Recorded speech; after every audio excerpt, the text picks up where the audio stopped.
여러분 안녕하십니까? 사이언스 투데이입니다. AI 강자 오픈 AI가 글로벌 주도권을 놓치지 않기 위해 움직이고 있습니다. 이재용 삼성전자 회장과 손정희 일본 소프트뱅크 그룹 회장, 샘 올트먼 오픈 AI 최고 경영자가 서울에서 첫 3자 회동을 가지며 한미일 AI 동맹 구축을 구상한 것으로 알려졌는데요. 딥시크를 비롯한 중국산 AI의 맹추격 속에 AI 패권을 둘러싼 기업들의 행보가 주목됩니다. 오늘의 주요 뉴스 먼저 만나보시죠.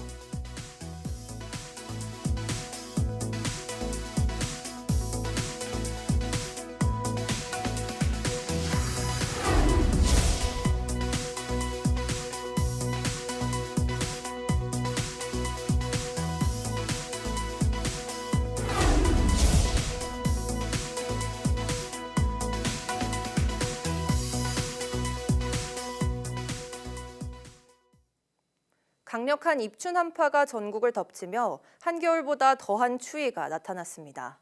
바깥에 둔 계란은 돌덩이처럼 얼어붙었고 한강 둔치에는 고드름이 곳곳에 생겨났습니다. 매서운 추위가 언제까지 이어질지 김민경 기자가 취재했습니다. 더욱 강해진 입춘 한파가 덮친 도심 출근길. 마스크와 목도리로 얼굴을 감싸도 스며드는 냉기에 시민들은 손 안에 핫팩을 꼭 감싸쥐고 얼어붙은 손끝을 녹입니다. 너무 추워요. 나오자마자 공기가 너무 추웠어요. 코 속에 들어오는 바람이 차다고 느꼈어요. 동상 걸린 것 같아요. 스케이트 타니까 너무 차가워서 빨리 그만하고 싶다 이런 생각 들었어요. 강원도 양양 설악산은 아침 기온이 영하 22.7도까지 떨어졌고 대관령 영하 17.5도, 서울도 영하 11.5도 등 전국이 강추위에 휩싸였습니다. 찬바람에 산간 지역의 체감 온도는 영하 30도 이하, 서울도 영하 20도에 육박했습니다. 한반도를 덮친 강추위의 원인은 대기 상층에서 뜨거운 공기가 한반도 양옆을 가로막아 이른바 블로킹, 거대한 벽처럼 만들어지면서 우리나라 주변의 남북으로 3,000km에 달하는 거대한 저기압 소용돌이가 정체해 찬 공기를 계속 끌어내리기 때문입니다. 이번 한파는 대기 상층의 흐름이 원활하지 않아 한반도 주변에 찬 소용돌이가 정체하면서 지속적으로 찬 공기를 내려보내 강추위가 장기화되는 특징이 있습니다. 실험 삼아 바깥에 깨놓은 달걀은 1시간여 만에 돌덩이처럼 접시에 얼어붙었습니다. 이 매서운 한파에도 한강은 아직 얼지 않았지만 둔치에는 이렇게 고드름이 맺히고 군데군데 얼음이 만들어졌습니다. 이번 겨울 첫 한파 경보가 내려진 서울은 한낮에도 최고 기온이 영하 5.3도에 머물렀고 전국이 종일 영하권에 갇혔습니다. 한파특보가 남부 내륙까지 확대 강화된 가운데 추위의 기세는 수그러들지 않을 걸로 보입니다. 상층에 찬 공기가 머물면서 6일까지 전국 대부분 지역 아침 기온은 영하 10도 이하로 낮겠습니다. 매서운 입춘 한파는 이번 주 내내 기승을 부리다 다음 주 초반에는 평년 기온을 회복할 전망입니다. YTN 김민경입니다. 호남과 제주를 중심으로 많은 눈이 내리고 풍랑특보까지 내려지면서 일부 여객선과 항공기 운항이 차질을 빚는 등 피해가 이어지고 있습니다. 중앙재난안전대책본부 집계를 보면 오늘 오전 6시 기준으로 군산에서 어청도, 인천에서 백령도 등 37개 항로 여객선 47척이 운항을 멈췄습니다. 또 폭설로 인해 제주, 군산에서 항공기 2편이 결항되고 충남, 전북, 전남 등에서 도로 16개소가 통제됐습니다.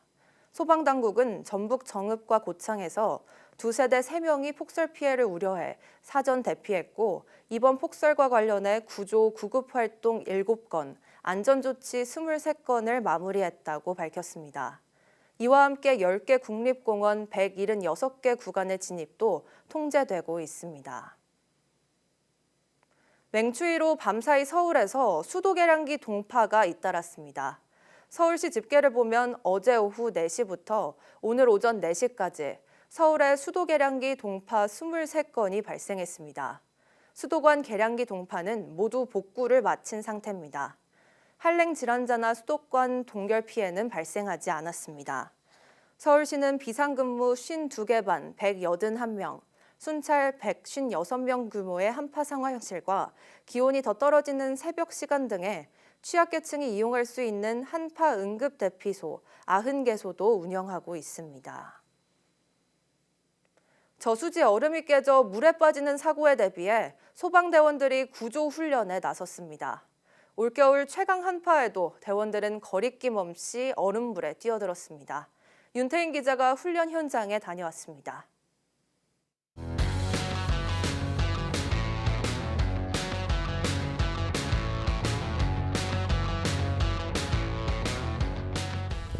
들어가겠습니다. 상황. 구조대원들이 얼음을 깨고 물속에 뛰어듭니다. 영하 10도에 달하는 날씨에도 주저함이 없습니다. 두께만 20cm 정도 되는 얼음 조각을 이렇게 잘라내는데요. 혹한의 날씨에도 물속에 빠진 사람을 구조하는 훈련이 진행됐습니다. 수심 10m의 저수지 안은 손전등이 있어야 겨우 앞이 보이는 상황. 얼음이 눈을 긁어내 만든 표식을 통해 들어오는 햇빛에 의지해 물속을 수색하다 보니 요구조자 마네킹이 보입니다. 대원들은 마네킹을 끌어올려 들것에 눕히고 이송합니다.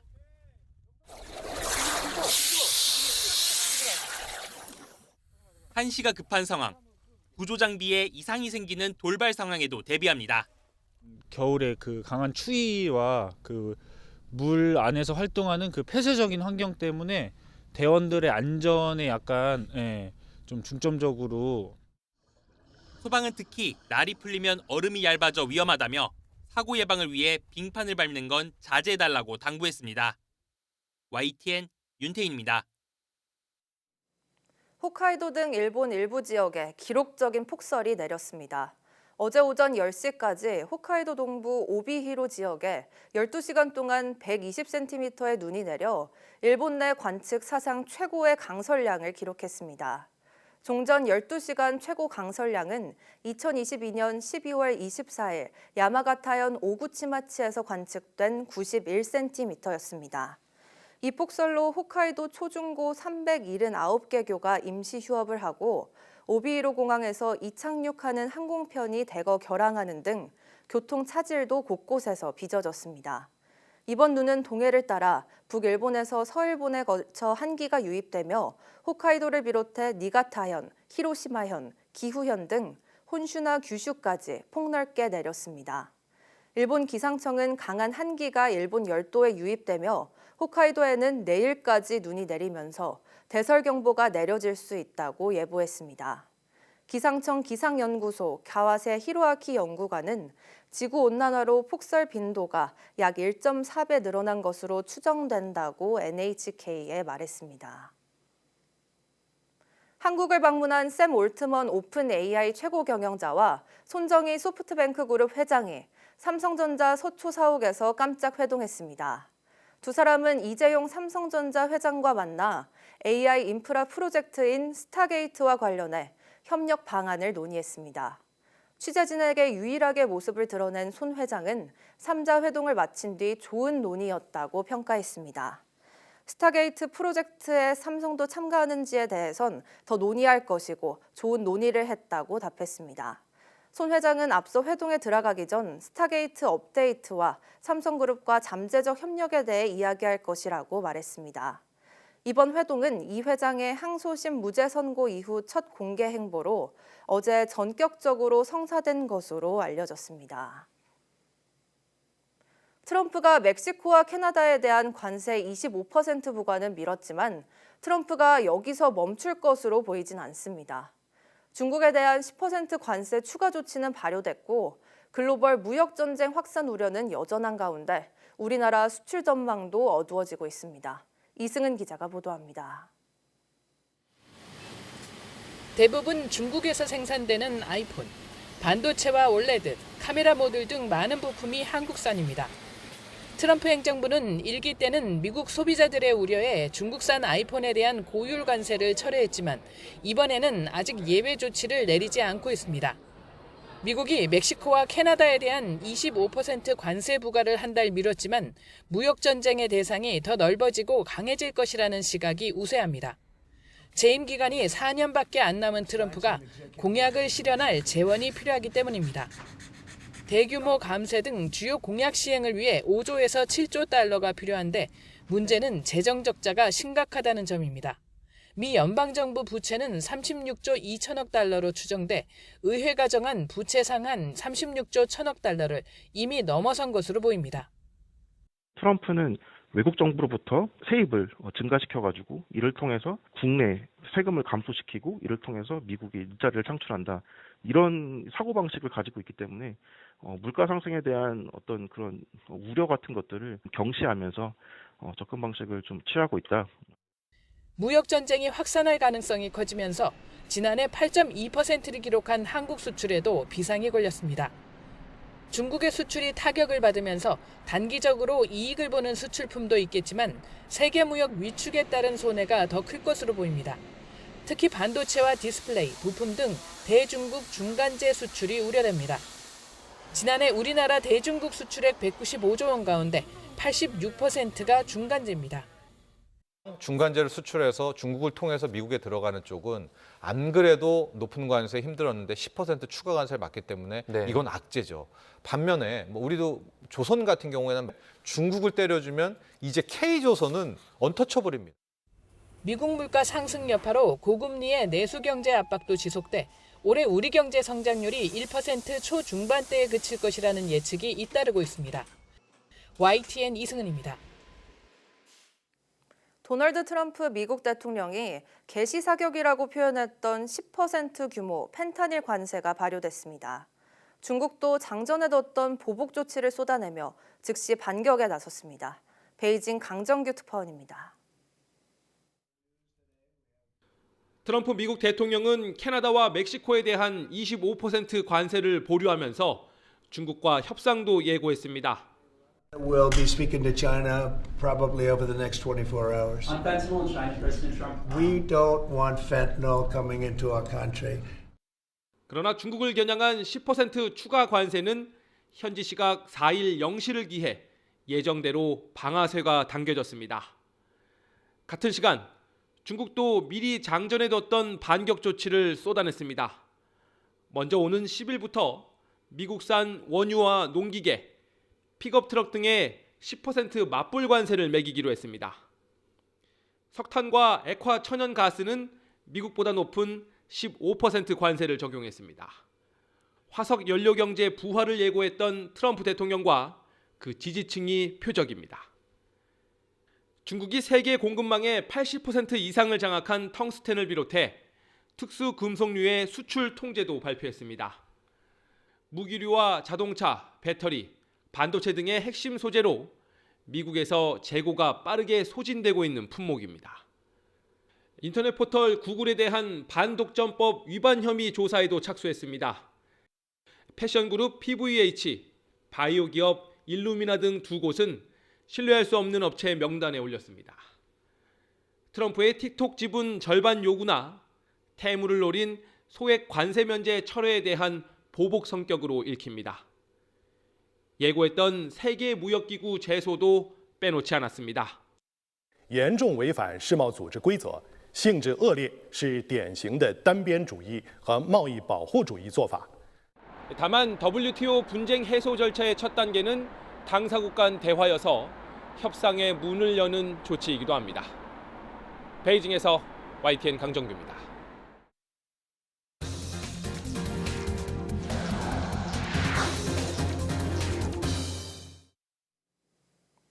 정부가 기술 사업화 과정에서 어려움을 겪는 민간 기업을 돕기 위해 연구비 매칭 부담을 줄이는 등 규제 개선에 나섭니다. 1조 원 규모의 혁신 펀드도 만들어 기업 R&D의 마중물 역할을 한다는 계획입니다. 박나연 기자입니다.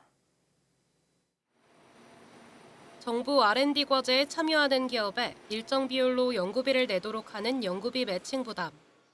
현재 기업이 부담해야 하는 비율은 적게는 25%에서 많게는 절반에 달합니다. 기술력을 가졌어도 재정적으로 넉넉지 않은 기업의 경우에는 감당하기 벅찬 수준입니다. 이에 정부가 핵심 전략기술을 빠르게 확보할 수 있도록 국가 전략기술 프로젝트 참여 기업에 한해 현금 부담 비율을 최소 5%까지 줄이겠다고 밝혔습니다.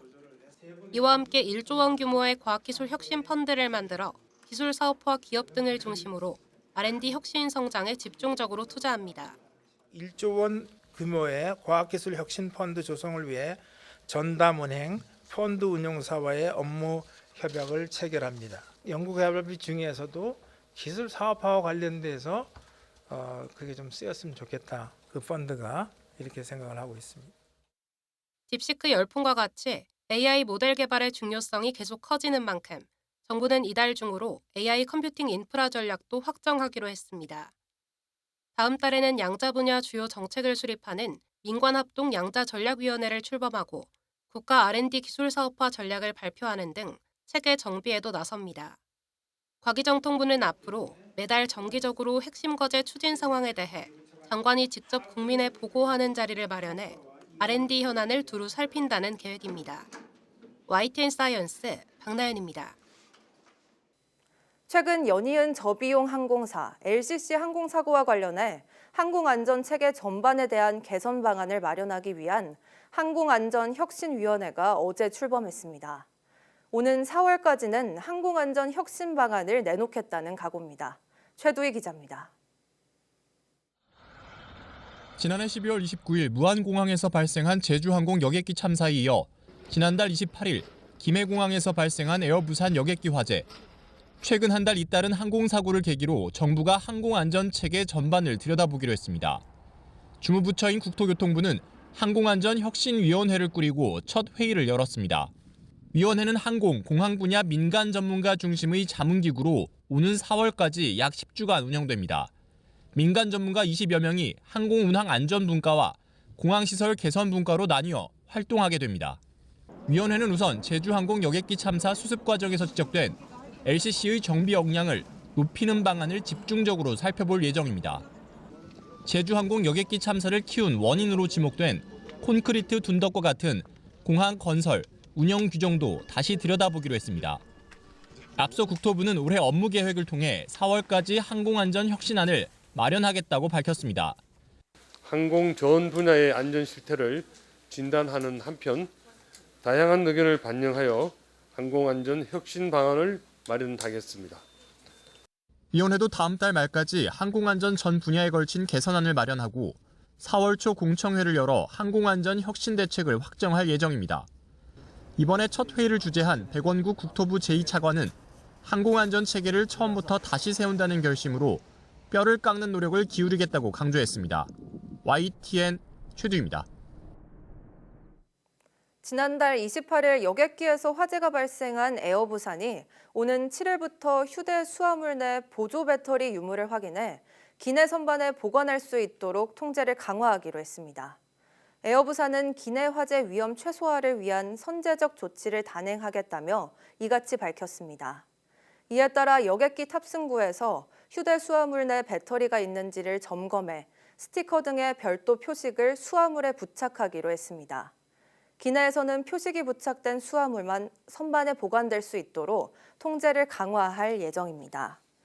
예약, 발권, 탑승 수속 단계에서는 기존 안내에 더해 보조 배터리 기내 선반 탑재 금지에 대한 동의 절차를 시행하고 출발 1일 전 예약 고객 대상으로 별도의 안내 문자를 발송하는 등 고객 안내도 강화하기로 했습니다.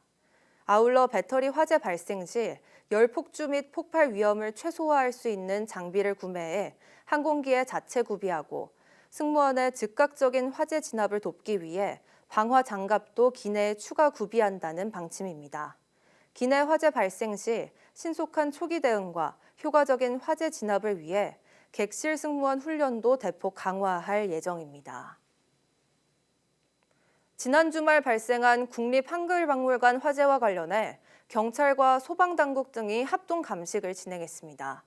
한글박물관은 국립중앙박물관과 유물 8만여 점에 대한 이송을 협의하고 있습니다. 보도에 김희영 기자입니다. 화재 조사와 과학 수사 차량, 서울시 차량까지 잇따라 한글박물관 출입구로 들어섭니다. 소방과 경찰 등이 지난 주말 큰 불이 났던 한글박물관 합동 감식에 나선 겁니다. 오늘 어떤 거 좀 중점적으로 같이 들어가서 보시는 거예요? 경찰은 박물관 3층에서 옥상으로 올라가는 외부 계단을 철거하다 불이 난 것으로 보고 있습니다. 용접 불티가 튀면서 옥상 바닥에서 화재가 시작됐을 가능성이 높다는 겁니다.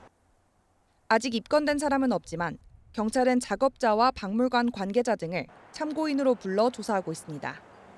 지난 1일 아침 증축 공사 중이던 한글박물관에서 불이 나 소방대원 1명이 다쳤고 작업자 10여 명이 구조되거나 대피했습니다. 한글박물관은 보관 중이던 유물 8만 9천여 점에 대한 이송을 국립중앙박물관과 협의 중입니다. 한글박물관은 중앙박물관 등과 협의를 거쳐 구체적인 이송 계획을 짜고 있는데 남은 유물 전부를 옮기는 데에는 한 달가량 시간이 걸릴 것으로 보입니다. 소방추산 13억 원에 달하는 재산 피해가 난 가운데 현장 복구와 한글박물관 재개관까지는 상당한 시간이 걸릴 것으로 보입니다. YTN 김희영입니다. 우리나라 전역으로 23곳의 국립공원이 지정돼 있습니다. 국립공원은 멸종위기 야생생물을 비롯해 수많은 동물의 생활터전이기도 한데요. 이들의 희귀한 활동 모습이 공원에 설치된 무인 카메라에 포착됐습니다. 이문석 기자가 소개합니다. 눈 쌓인 국립공원은 담비 가족의 겨울왕국. 멸종위기 2급인 담비는 귀여운 외모와 달리 호랑이나 표범이 사라진 우리 산속의 최상위 포식자입니다. 두더지 잡기는 일도 아니고 제 몸보다 10배는 좋기 큰 고라니까지 사냥하는 모습이 관찰됐습니다. 나무 위에 선 하늘다람쥐가 공중의 맹주 긴 점박이 올빼미를 따돌리려 사투를 벌입니다. 멸종위기 생물끼리 안 그랬으면 좋겠는데 먹이 사슬에 동정심은 없나 봅니다. 순둥이 대명사인 노루가 뿔을 부딪히고 발을 구르며 싸우는 영상도 카메라에 잡혔습니다. 국립공원은 다양한 야생동물이 살아가는 서식처입니다. 앞으로 국립공원의 자연 생태계가 건강하게 유지될 수 있도록 서식지 보존에 최선을 다하겠습니다. 살기 다녀간 곳에 이튿날 너구리가, 하루 뒤 멧돼지가, 다음 날엔 노루가 몸을 비비는 우리 자연이 연출한 이야기가 매일 국립공원을 무대로 펼쳐집니다. YTN 이문석입니다.